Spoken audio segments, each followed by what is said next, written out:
자, 창세기 11장 말씀 계속 이어가겠습니다. 자, 3절이 어떻게 전개가 되냐면 서로 말을 해요. 이 서로 말을 하는 게 참 이게 이제 그 아마르이스인데 이게 참 하나님과의 소통 방식과 좀 큰 차이가 있어요. 이 서로 말하는 게 그 위로부터의 위와 아래의 영적인 소통에 있지 않고, 그러니까 하늘에 계신 하나님과 땅에 있는 우리와의 수직적 소통을 영적 소통이라고 얘기할 수 있는데, 그것은 이루지 못하고 자꾸 수평적인 소통에 집중한다는 거죠.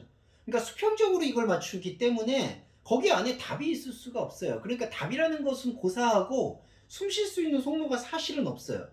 그러니까 그리스도의 복음이라는 것은 위에서부터 아래로 그 언약이 일방적으로 내려오는 것이 사실상 영적인 섭리인데, 그 일방적인 임재에 대한 경험보다는 우리한테 그저 타인한테 주어져 있는 나의 증거, 그러니까 여러분이 여러분을 자신을 하나님의 자녀라고 얘기할 수 있는 영적 근거는 수직적 복음을 통해서만인 것이잖아요, 솔직히. 그런데 수직적 복음이 아닌 그냥 현상적인 세계관을 공유하기 위해서 말하는 상태가 서로 말하는 상태예요.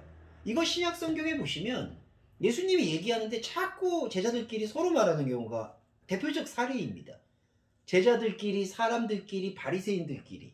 그러니까 예수님이라는 하나님의 말씀체가 바로 앞에 있음에도 불구하고 하나님의 말씀체와 대화할 생각을 하지 않고 서로가 말하는 거예요. 이게 바로 수평적 소통의 재앙인데, 이 수평적 소통의 재앙이 왜 가능할 걸까요?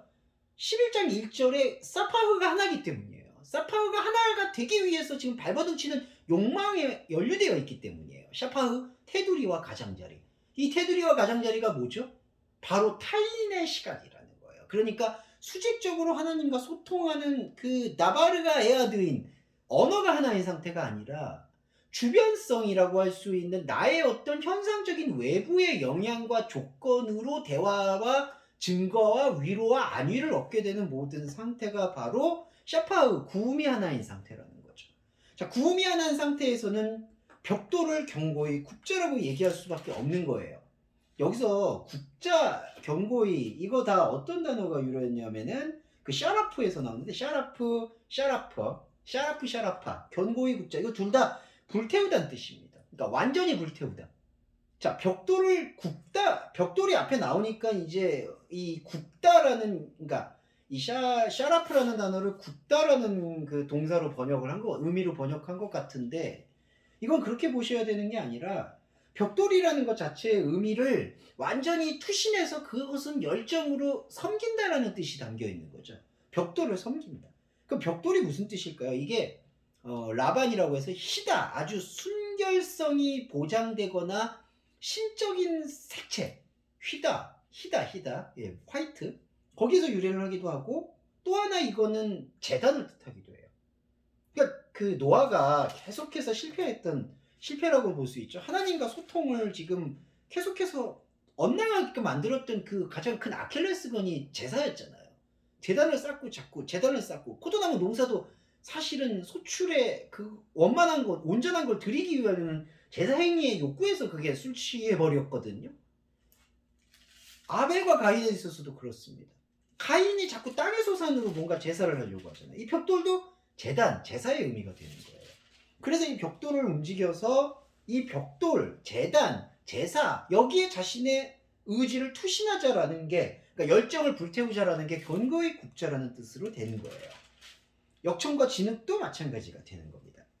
자, 그래서 이거를 4절에서 어떻게 표현을 하냐면, 말하되 성과 대를 쌓아 꼭대기를 하늘에 닿게 하여 우리 이름을 내고 지면에 흩어짐을 면하자. 자, 이거는 그냥 한글 번역으로만 표현해도 이 영적인 맥락은 그대로 나와요. 자, 후스가 등장해요. 흩어짐을 면하자, 흩어지지 않도록 하자. 그런데 하나님께서 원래 말씀에서 뭐라고 주셨느냐? 이 샤파흐는 흩어져야 된다라고 얘기하는 거예요. 그러니까 이게 10장 32절에 홍수를 경험한 이 노아의 존재들은 그 고임, 그 덩어리째 움직되어 있는 그 모든 덩어리들이, 그러니까 이방 백성의 이방의 속성, 이게 하나님과 함께하지 못하는 속성이에요. 그 속성이 끊임없이 흩어지는 것, 그러니까 나눠진다, 그렇죠? 그 파라르, 계속 나눠지는 구부엘의 사역이 이 흩어짐의 사역과 맥을 같이 하거든요. 근데 여기는 지금 반대로 얘기하고 있잖아요. 흩어짐을 면해야 된다. 그러니까 이게 바로 언어가 하나의 본질을 잃어버리고 오히려 구음이 하나라는 그 샤파흐라는 테두리와 가장자리에 얽매여 있는 전형적인 하나님의 본질을 망각한 자의 태도라는 거죠. 그게 바로 흩어짐을 면하자라는 의미가 되는 거예요. 이거는 감정적인 교만성, 교만함, 뭐 하나님을 대적하고자 하는 욕망 이런 것과는 조금 더 다른 원리적 측면에서 봐야 된다는 거예요. 여기서 흩어지는 것이 복음이에요. 흩어짐이 복음인데 그 흩어질 수 있어야 되는 모든 가능성을 막아버리는 상태. 그러므로 인해서 진짜 하나인 것이 보지 못하게 되는, 그러니까 진짜 언어가 보이지 않게 되는 상태가 바로 온 지면의 흩어짐을 면하게 되는 욕구로 나타난 겁니다. 그래서 하늘을 닿게 한다라고 하던데요. 이게 바로 로시 샤마임이 기본어예요. 이거 번역해보면 하늘 안에 머리로 가자. 뭐가? 성과 대가. 성과 대라는 게 다 제단의 지금 벽돌 아까 말씀드렸죠. 그 벽돌 라반에서부터 출발한 파생어들의 개념인 거예요. 파생 개념이라고 하죠. 그러니까 파생 개념으로서의 성과 되는 벽돌, 그 제단, 그 제단을 지금 열정으로 세우고 있죠. 그 열정으로 도달하게 되면은 그게 뭐가 되느냐? 하늘 안에 있는 머리가 되는데, 여러분 이 머리의 실체가 뭐죠? 하늘의 머리에 닿게 하자라고 했을 때 그 머리가 우리가 생각하는 신의 머리가 되는 거예요.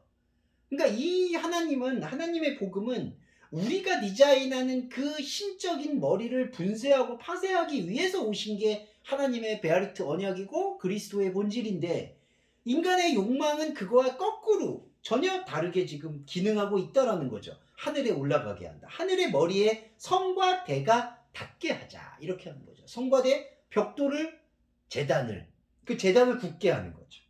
그러면서 이름을 내는 거예요. 이때 이름이 뭘까요? 언어로서 하나의 이름이 아니라 구음의 하나, 샤파유의 하나의 이름을 내려고 한다는 것입니다. 자, 그럴 때 이제 이 5절에서 여호와의 임재와 움직임이 등장해요. 이걸로 설명을 드리고 마무리를 좀 해보도록 하겠습니다.